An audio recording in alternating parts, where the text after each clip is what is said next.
Untuk informasi lebih lengkap dan berita terkait, klik link deskripsi.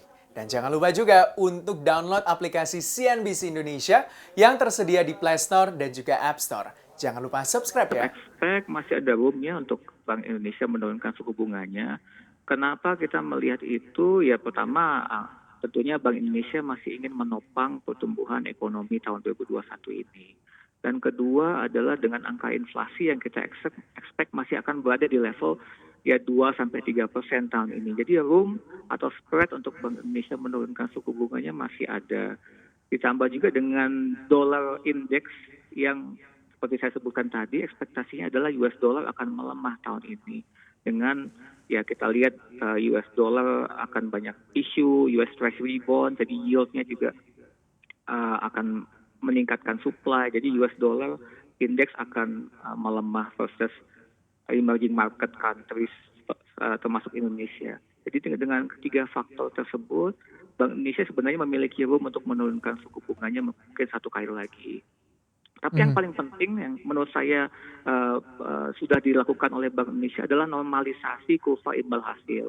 Apa yang maksud saya dengan normalisasi kurva imbal hasil?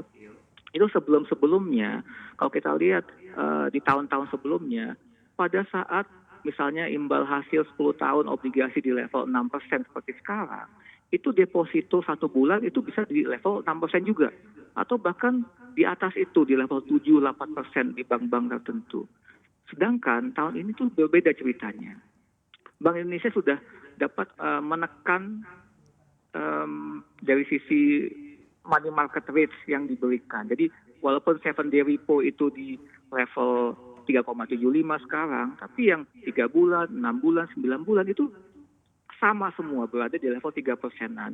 Dan ini ditambah dengan likuiditas di perbankan yang tinggi, itu menyebabkan yang seperti saya sebutkan tadi, rate deposito itu berada di level yang rendah.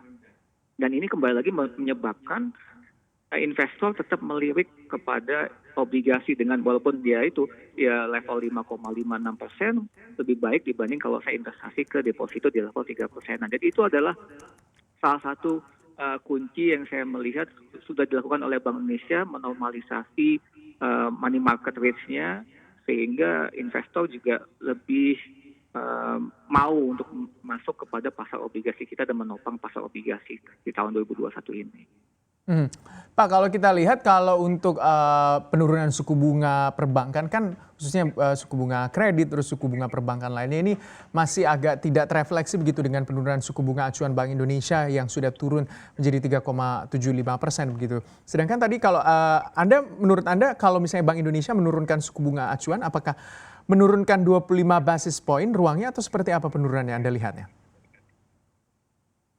Iya, tentunya kembali lagi saya rasa Bank Indonesia akan lebih fluid dan dinamis akan melihat kondisi market pada saat itu. Jadi akan lebih konservatif juga ya. Jadi jika memang ada peluang, mereka akan cut 5 basis dulu dan kembali lagi melihat apa sih impact-nya kepada seperti yang tadi Mas Gibran sebutkan ya, impact-nya kepada kredit, penyaluran kredit dan bagaimana apakah itu memang mempengaruhi kondisi perekonomian kita dan bagaimana itu efek kepada inflasi dan juga nilai tukar rupiah. Banyak faktor sih yang akan diperhatikan oleh Bank Indonesia. Tapi yang penting adalah mereka tidak hanya melakukan ya monetary policy saja, tapi juga melakukan hal-hal lain ya kebijakan-kebijakan lain yang juga akan ngedrive